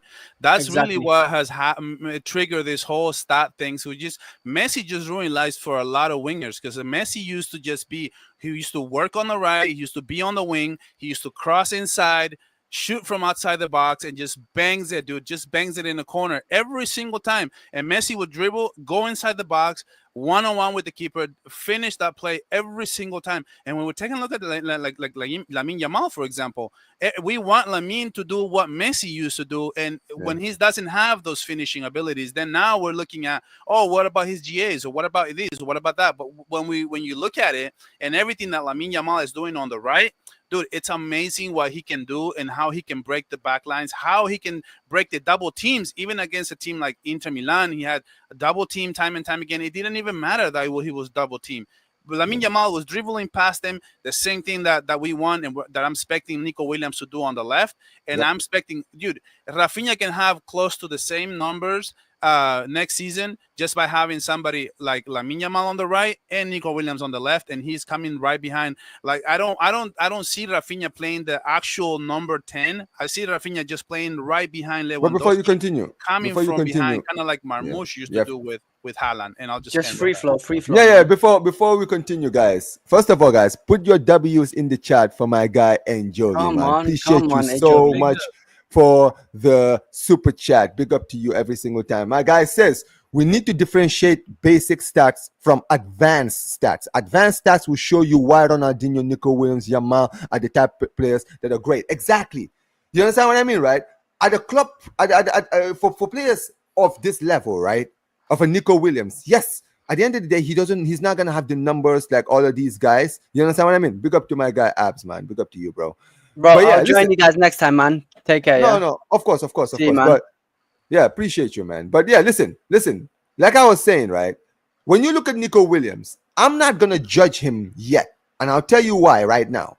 It's because at the end of the day, bro, you're doing it for a club of Bilbao stature. They are not the same level as us, respectfully. You understand what I mean, right? At Barcelona, you're gonna have more quality players. You're gonna have a way quality, better manager in Hansi Flick. You understand what I mean, right? And if what you've done with Spain has taught us anything, is that when you're around good players and a good management, a good setup, we can bring the best out of you. And like you mentioned, man, there's so many different options we can play next season. This is the thing with us, Miguel. Next season, we're gonna be so unpredictable. You understand what I mean, right?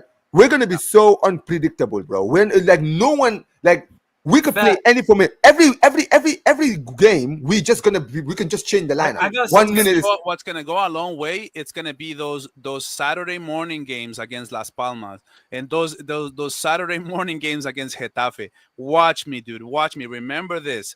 This is the times where we're gonna be so grateful that we have a player like Nico Williams. Facts. No, but you know what I want to say, bro? Like this is the thing with Nico Williams. The truth is, bro, even if you don't rate Nico as a star, like I'm gonna be real, I rate Nico. He's not really my cup of tea player, but he's gonna help this team. He's gonna ball out. I think I like a player like Kvara, but Nico is definitely, look at the tactical flexibility. we get with Nico Williams. You don't even have to play Nico some games. You don't even have to play Olmo. You could put Fermin Lopez in there. You know what I'm saying? You got so many options. You know what I'm saying? At the club, you could put Lewandowski in there, right? You could take him out. But my thing is that I'm going to be honest. When I'm seeing all the reports that Lewandowski is going to be like starting a lot and then he's going to be on the bench a lot, they're going to try to ease his way out of Barcelona so we don't have like a crazy fall off without him. We don't have to learn how to play without Lewandowski next year and struggle. The thing is, bro, right? I really believe that Rafinha is going to be the main man at Barca. I know a lot of people might think it's crazy to say, but just from the reports, I'm not going to lie. Hey, listen, Flick, bro, Flick is a guy. Is that kind of guy, man. I truly believe that. Yeah, 100%. But listen, we'll definitely see what happens. And like you mentioned, one more thing, because I do want to move on to Lewandowski, right? The one thing I would say is this, Miguel, right? One thing you did mention about Nico Williams, right? You were talking. What was it? I'm sorry, I'm having a mind fog. I think you were talking about the low block and Nico Williams day in and day out on like Saturdays. No, to me, I think that's what Nico Williams can do, and I think that it's going to be so valuable. Let's remember. How many times did Dani Olmo, with a clinical play inside the box, made us and broke the back lines of the Real Sociedad, or was it even Betis, or was a game who would just really struggle to just take it to just to break that line. We just never could. And so many times where Dani Olmo did that. And I think that having somebody like Nico Williams, for example, on the left, somebody who we can dribble past people, that is going to go a long way. So football carnage on the house. And there's this fraud, man. Look, his team won, and all of a sudden he's found his voice. I roasted him on one of my videos. These guys are calling Nico Williams trash, bro. No, bro, let him cook. Bro, you gotta understand, Miguel. I don't even respond to these things. I just clip it, bro. When that first Clasico comes, bro. Trent versus trash. If Nico Williams is trash, what is Vinicius Jr. and what am I watching? He's literally running into defenders right now. No, That's how pathetic he looks right now. I always say it though. No. They want to talk about PNP. Brother, what is Kylian Mbappe? What is Vinicius Jr.? What is Rodrigo? PNP, bro. They can't talk about Nico. They got two Nico Williams, bro. Vinicius Jr. Vinicius Jr. By the way, his level right now, it's so concerning. Like he tried a bicycle kick once again and yet again fell, and not only that, but he crushed into the defender, dude. Like he can't even avoid the defender. Like at this point, dude, he looks so heavy right now. I can't understand. Listen. Let me tell you something. I will let these guys cook you. You see me, yeah? You know me, Will. My cooking is the worst because I'm usually the guy that will say nothing and let you dig your grave, so that when that listen, man, that first Clasico, that Trent versus Nico, we will be there, bro. We will be there. I'm cool, bro. I'm waiting. I'm calm, bro. You know the greatest thing about life, it has its way to put everything in its place.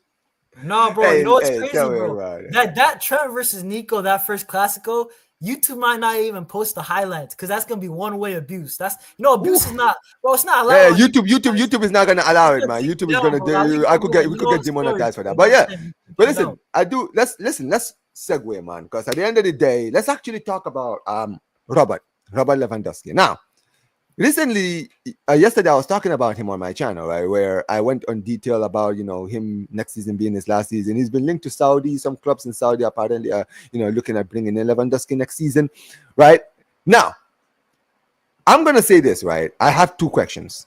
First one, and listen, let's see what this fraud is saying. He says trying to compare Nico Williams, a player who cooks in the UCL La Liga, bro.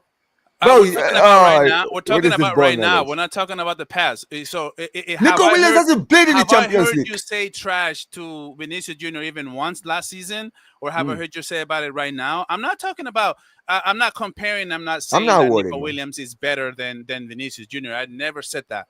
I'm just saying to the fact that you're calling a player mid and you're calling a player trash. When it's literally the other way around, and we're not saying who's better. We're not talking about who's better. I'm just saying, like, if we put it into perspective, where is that same energy when it comes to your own players, bro?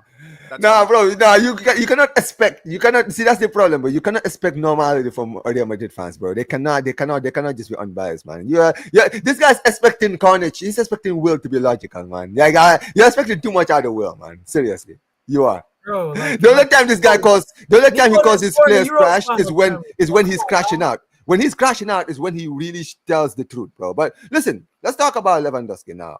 Lewandowski, next season will be his last season. Now I was talking about, for me, I believe that Lewandowski, for me, he's a legend of the club. Now let me tell you why why I think he's a legend. Now, Lewandowski, when he joined us in 2022, was one of the best strikers in the world. The guy had just come off a season when he'd broken the records at Bayern Munich, right? Gerd Muller's record. Yes, I think it was top 5 in the Ballon d'Or. Top 5 in the Ballon. He should have won a Ballon d'Or in 2020.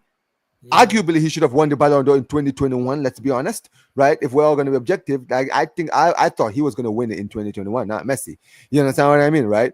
The fact that at the best of his career, when he was still scoring goals left, right, and center, putting 40, 50 goals regularly every single season, he left Bayern Munich, who were in a better position. Bayern Munich, right? Bayern Munich, this is not Bayern Munich now. This is Bayern Munich before they shot themselves in the foot, right? They were still competing. They were still doing well. They were still performing well. They were still playing at the peak. While Barcelona, we had just lost Lionel Messi this season before. We were basically financially ruined, and we didn't have a good squad. We had players like Yusuf Demir in the team, Martin Braithwaite, all these guys. This is what the players in the team. The fact that he chose to leave Bayern at their best time to join Barcelona, who were struggling, to help us get out of the rut that we were in. And the fact that he arrived, joined the team, was our top goal scorer every season that he was here, and helped us win 2 league titles, right? Brought us back from the dead. He's a legend in my eyes, man. Because these things like that, for me, that makes legends. Do you understand what I mean? Right? That's absolutely. what. Yeah. Absolutely. I will never forget the fact that it made me so happy. By the way, I would never forget the fact that Lewandowski left the Bayern Munich, that was a better team than Barca, and I was like, man, Lewandowski wants to play for Barca, dude. Like I was like, that's a little weird in the fact that maybe he loves Barca that much, because Barcelona, we just lost to Bayern Munich that season. And after that season, he left Bayern to play for us. He's definitely a legend. And you know what? More than that, he deserves to go out on his terms. He deserves a farewell year, to where we know that every single time he plays, that is one less game until we see the end of him. And it's because Barcelona haven't done it for a long time. They didn't even do it with Messi. So now Barca has a great chance of just kind of knowing ahead of time that his time is at Barca is done, and basically after next season, his time is over. So we can literally have a farewell for Lewandowski, and he can go out in good terms with the club, and just to kind of say thank you for coming to the club in the way they did at the time that he did. So you know where it is, bro? With me, it's like Lewandowski's definitely a legend, bro. Like, I'm not gonna lie to you guys. Like, just because I criticize the guy a lot, like if you put the context, even though it doesn't have the UCL, bro, Lewandowski legitimately came to the club when we were not desirable. We looked ugly, bro. I'm not gonna lie. Like, if you like. The comparison is, bro, we were trash compared to a Bayern Munich team that was very good in the UCL. We were a very bad team in Europe. We haven't won La Liga in a couple of years, and we were just bad without Messi, right? And we were building up. We had a young squad, and he was like, you know what? I want to be the main guy here, because for my legacy, that would do a lot. And you look how Lewandowski, what he came into and what he's leaving. You know what I'm saying? That's impact. You know what I'm saying? At the end of the day, he gave us a 30 to 35 goals assured every single season. That's priceless. At the end of the day, regardless of how much I cook him, regardless of how much times I'm like, yo, the guy's old, bro. He moves in slow motion. He has no first touch. Bro, he won me games, bro. He won me so many games against Dortmund. Nobody talks about, I think he got a brace. This season we've criticized him. Think about it. This season we've criticized him as fans, right? We've said that sometimes he's not in the right positions. He's been doing some stuff that he doesn't need to do. But I've said this before, bro. The guy scored 42. He's 37. He's turning 37 in October, bro. And the guy scored 42 goals, bro. He scored. To put that into context, Miguel. Luis Suarez, who's only 1 year older than Robert Lewandowski, is playing in the MLS. Have you seen him in the Club World Cup? Have you seen him in the Club World Cup, bro? Look at Lewandowski. He can't run. Around the same age at Barcelona, and what Suarez is doing, bro. Bro, and Lewandowski has scored 100+ goals for 3 different clubs, dude. He's a legend for literally 3 different seasons, clubs. bro. 3 seasons. He scored 100 goals within 3 seasons. What an amazing! That's crazy. One That's of the an last. average of 33. You know, that's actually great at his age. That's great. You know what I'm saying? Yeah, no, the fact that he was able to do this season, well, it is a little concerning though. Let's give him his flowers, but at the same time, it's a little concerning coming into next season, 1 year older, and let's be quite frankly, he overachieved last season because I think that when it comes to watching the games, right, he missed a lot of top ends, he missed a lot of areas, he missed a lot of I would say ball positions, because the way that he had some of the chances that he had is literally his bread and butter. So it was kind of why I was so frustrated with him this season. It was just not the fact that he wasn't getting the numbers. It was the fact that, okay, so he would play really bad and then get a penalty kick.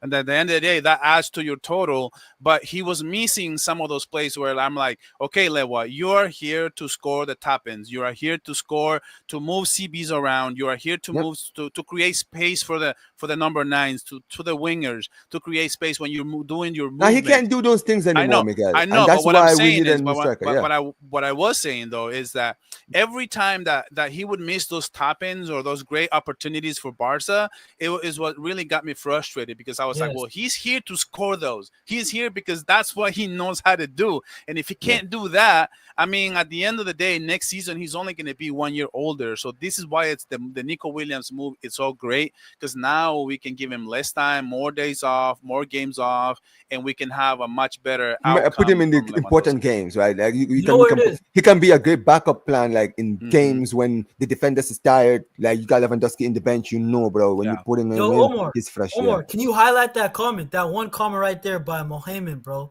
of the 70 goals, bro. Listen, when he's saying he should have scored 70 goals this season, Omar, I got a question to you. If this was prime Lewandowski, with all the dry spells he had this season, which is crazy, he scored 40-something goals, and he had 2 dry spells, right? Bro, if we had prime Lewandowski, how many goals do you think he scores? Because I think he scored 6. Anyway, bro. That's what I mean. This is why before Miguel left, I was gonna talk about it, man. Because yesterday I was talking about it, and I want to hear what your part is about this, Jonas. Who would you say was better, bro? Overall, career-wise, would you guys, and the chat, guys, there's 35 people in here. Big up to every single one of you guys. Smash the likes, guys. Bro, get us to 30 likes before the end the stream, guys. Let's get us to 30 likes. But look, I wanted to ask you this, man. Who do you think was better overall, bro? Suarez or Lewandowski? Because I feel like now it's a closer debate. Before it wasn't, because I feel like a lot of people believe that Suarez was much better. But I feel like if we're going to look at both of their careers in general, now I will say this now. I think if you'd ask me who was better at their prime, definitely it was Suarez. Suarez's prime was the scariest prime I've ever seen, like in modern day strikers. His prime, he outscored Messi and Ronaldo in their prime years. You understand what I mean, right? In their prime years, he outscored both Messi and Ronaldo. And he played in the same team with Messi. Do you understand what I mean, right? And outscored them. So for me, in their prime years, I will give it to Lewandowski, even though Lewandowski's prime is insane, right? It's insane. But for me, if you look at longevity, though, if we look at longevity, I think you have to give it to Robert, because Robert Lewandowski has been consistent since he started, since he at Dortmund, bro. His numbers have never gone down. Yeah, maybe sometimes he has a little dip, but he always comes back up every single time. The thing with Suarez is he had like a scary prime where he was just on a tear, and then he went from like 2016, 17, right? 17, 18, 19. His numbers slowly, gradually went lower and lower and lower and lower until he finally left Europe. Whereas Lewandowski was just. Omar, you know where it is? I've seen some Barca fans, and I'm going to tell you what I think, but I've seen so many Barca fans say that if Lewandowski wins us a UCL, he's gonna overtake Suarez as a Barca legend. And I'm like, it's still debatable even then. Right now, for Barca, Luis Suarez is better because he has a UCL, he has league titles, right? You could say add context for Lewandowski to make it better, but I'm gonna be real. Lewandowski, if you say outside of Barca, just career-wise, you can make the case. It's like you can actually make the case that Lewandowski is better than Suarez, career-wise, legacy-wise. But for me, bro, I'm gonna say Luis Suarez. And let me tell you why. It's not because I hate Loa or I criticize him. No, bro, brother, I criticized Suarez the same way when he left and he was very bad for the club. His last season, he looked washed, bro. Do you remember Luis Suarez? This guy legitimately was scary, bro. No, he was, dude. That is why I'm saying it's a debate. I'm not just gonna sit here just because of recency bias, like a lot of people are gonna be recency bias. I don't need to be recency bias. My memory is very, very That's sharp. what I'm saying. I remembered Prime Suarez. Prime Suarez was a scary player, bro. Like, bro, he was, dude. The guy, when that last season at Liverpool. Do you remember his hat-trick versus Real Madrid, bro? Dude, his hat-trick against Real Madrid. This is what I'm talking about, guys. Chat, when I'm saying this, bro, when I'm saying the quote-unquote best defender in the modern era, what's it called, Sergio Ramos, cannot guard this guy in a game Lionel Messi is not playing. The Barca 15-16 season, the season, La Liga 15-16 season, this is after we won the treble, Suarez was probably the most scariest footballer in world football around that time. Not even Ronaldo and Messi could talk to him, bro. This guy, the numbers he was putting that year was a joke. He was an absolute alien that year. You understand what I mean, right? This is why I said for me the prime years is going to be Suarez. I'm sorry, as good as Lewandowski's prime was, he can never be as good as Suarez. Suarez's prime was just something else. You understand what I mean? But that's what I'm saying. Legacy-wise, right? Especially if Lewandowski wins his second UCL, right? He's going to be over Luis Suarez. It's just the truth. You look at the goals. You look at the UCL. He's won titles with Bayern, even if you don't rate the Bundesliga. It's too many titles. So, legacy-wise, it might be Lewandowski. I can't even lie. But I'm going to be real. Bro, just look at the way that me and you are speaking about Suarez. That is a guy that in his prime, people feared. It's like boxers when they get washed, Omar. You know why they respect the top boxers? Because, Muhammad Ali in his prime, nobody could mess with that guy. That's the thing that Luis Suarez has that people don't forget. The younger generation, they might disrespect him, say Loa has this over him. Suarez is a bum compared to him. Look, he's playing in the MLS Burger League. Bro, Suarez in his prime was legitimately scary, bro. Like, legit. He was world-class. Forget world-class. He passed it. He was all-time great striker. The best. No, that's the thing. Yeah, one of the greatest strikers of all time. Best striker since R9, in my opinion. Genuinely. Right. No, he was. I mean, definitely, the only striker that looked at that you could even bring to him was Ronaldo. Only Ronaldo. Even Lewandowski around that time was scoring goals, but brother, Jesus Christ! Like even Suarez, Lewandowski. I'm sorry, Suarez on his prime, he was making Lewandowski's numbers look like child's play, bro. You know what I mean? So Omar, but that's what I'm saying. Like, I'm gonna be honest, but going back to Lewandowski, I hope Lewandowski wins a UCL with Barca because I hope so too. You take that gamble, bro. We're Barca fans. Obviously, we hope we win, but it's like he deserves it. He actually does deserve it. He took a gamble that most players, let's be real, bro. A lot of players are looking at Real Madrid right now. They're saying, where's the competitiveness? They're getting all these same guys, ballers on freeze. Where's the competitiveness? Bro, Lewandowski went on a huge gamble to go to Barcelona, bro, and he still succeeded. He still did his thing. That's why I want him to win a UCL because he individually deserves it arguably more than anybody else, bro. He took the gamble. You know what I'm saying? Yeah, 100%. 100%. But big up to every single one of you guys who has been on this stream, guys. You guys have been absolutely amazing. You guys have been active in the chat. Big up to every single one of you guys. Jonas, brother, let the people know, man, what is coming up on Barca React, bro. Listen, bro, guys, I'm dropping a video, right? Legit in 20 minutes. I'm dropping a video right now, right? I'm just editing the title, description, basically. This is the simple parts, right?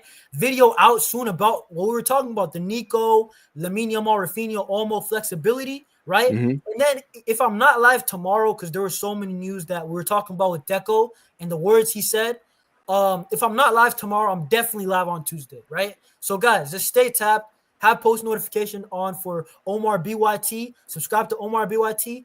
Subscribe to my channel too, Barca Reacts.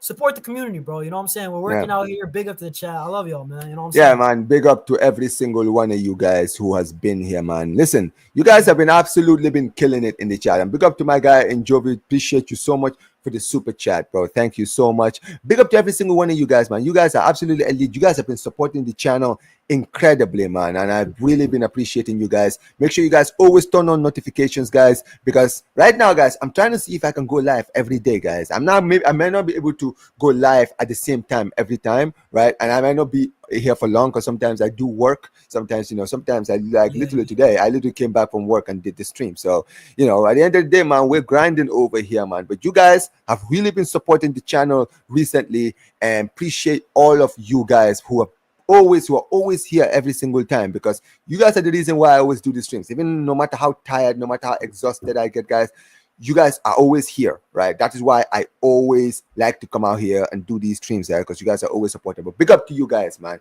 But listen, man, this is gonna be the end of Culers Culture today, ladies and gentlemen. This has been an amazing show. Big up to my guy Jonas. Big up to my guy Miguel. Make sure you guys go subscribe to Barça Volume. He's been cooking recently on his channel. Make sure you guys go subscribe to him. Go subscribe to Abs Nuri, guys. Go subscribe to him. Just put Abs, right? I'll put the link to his channel on the description later. I'll put all these guys' channel in the description later. But also, right, NJ doesn't have a channel, but you guys can always see him on my channel. You can see him on Jonas's channel. You can see him in all these panel shows, guys. Every time there's a panel show, NJ will always be here, guys. So big up to every single one of you guys. Listen, this stream, guys, is going to be redirecting you guys to Zir Talk, guys. He's doing the Salzburg versus Al Hilal game because that one is personal to him. He's probably going to be crashing out if they don't win the game today. So listen, if you guys want to see some entertaining back and forth, right, watch along, guys. I would suggest go there, guys. Put Manyuk Raid in the comment section, right? Put Manyuk Raid, right, in the comment section below. In the comment section below. But big up to you guys. Make sure you guys go and put my new creator Omar BYT, whichever one it is, man. But big up to you guys. This has been another episode of the Culers Culture Show. But big up to you guys. Make sure you guys smash the like button, subscribe to the channel, turn on notifications, and peace, you guys. Take care.